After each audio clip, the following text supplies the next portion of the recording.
Hey everybody. Today we got a pretty interesting book review.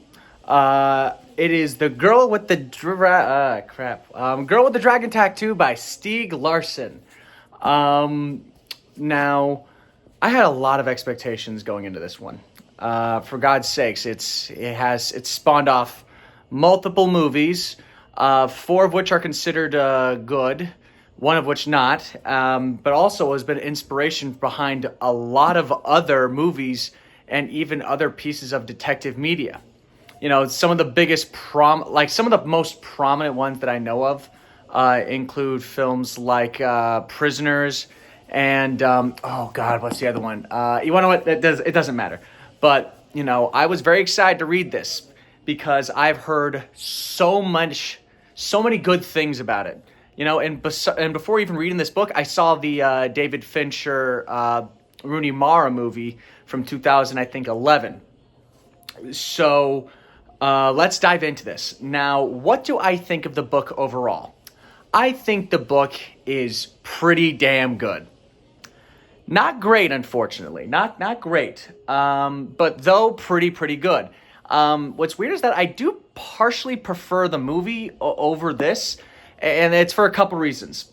For starters, you want to know what? Let's just go to what I like about the book. I like the characters of Lizzie and Mika. I really liked their dynamic, and I loved their stories. A lot of the supporting cast does feel a little, I don't know, one-dimensional at times. Including people like Cecilia and even Martin at times. And overall, I love the medium-paced detective angle because there are a lot of moments where we really explore this town and I think Sweden, and we really get to know about the background behind a lot of these family members.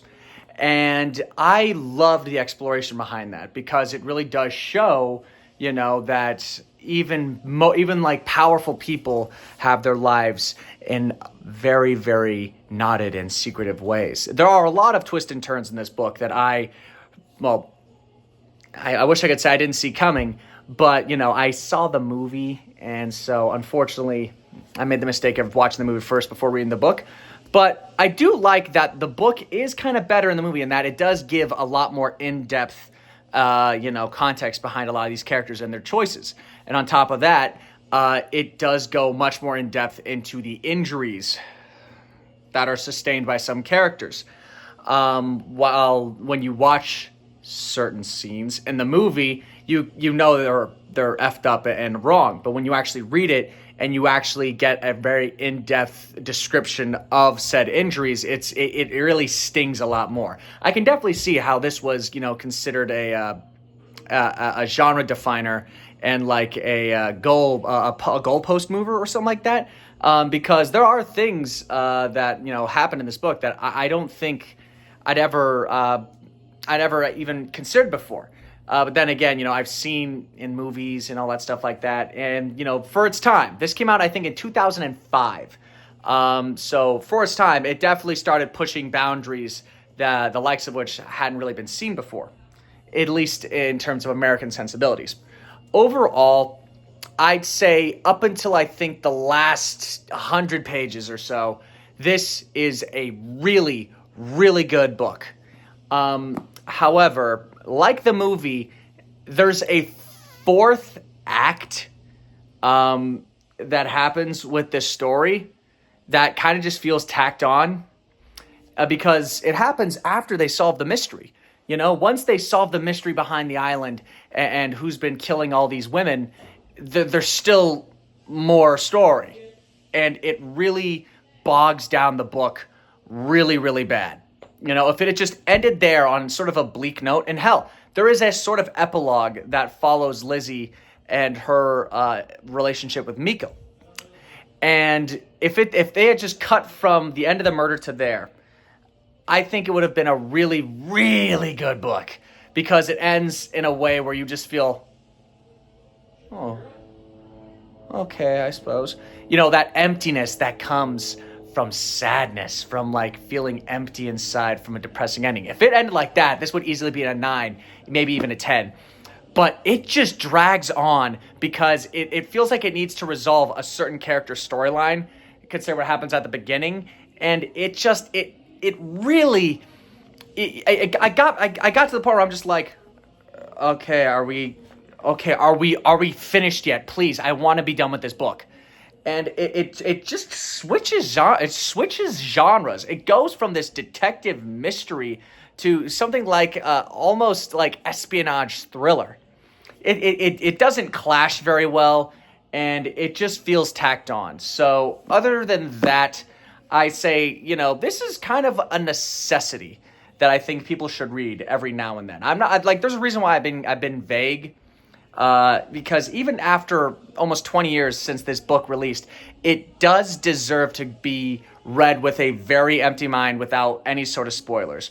Because, experience even reading it for the first time, there were moments that are here that aren't in the movie that I was just like, okay, that's interesting. It's really well worth the read. I would put this up there with, you want to what? Let me recontextualize what I'm about to say, because it is going to be a little weird. There are certain books that are considered must-reads. You have To Kill a Mockingbird at one point. You have Lord of the Rings. And you even have something along the lines of, oh God, what's, not Misery. You have The Shawshank Redemption, a few things by Stephen King. This is, I think, in that category. This is a must read. Yes, there have been other projects and other works that have come out since this release that has done this concept a little better because of more nuances that I was able to add in. But for what it stands for and what it represents, I think this is well worth your time and well worth the read. Sure, there are parts that are slow, and sure, some of the characters really do feel one note and one dimensional at times, where it's like, because, there's a large supporting cast, so every once in a while they'll come in and out of the story, but when they come in, it's like, oh, nothing's really changed with you. There's only one character that really does do a switch up towards the end, and that's, well, the reveal. So overall, go read this book. It's well worth the time. I actually think it was really damn good. Definitely better than a certain other origin book that I read recently. But I recommend it very, very highly. And if you get a chance, watch the movie too, because the movie is actually pretty faithful. Yeah, there's some differences here and there, but what it does, it tightens everything up and allows certain other characters to get a chance to shine. So, I've been Noah Pfister, and this has been my review of The Girl with the Dragon Tattoo.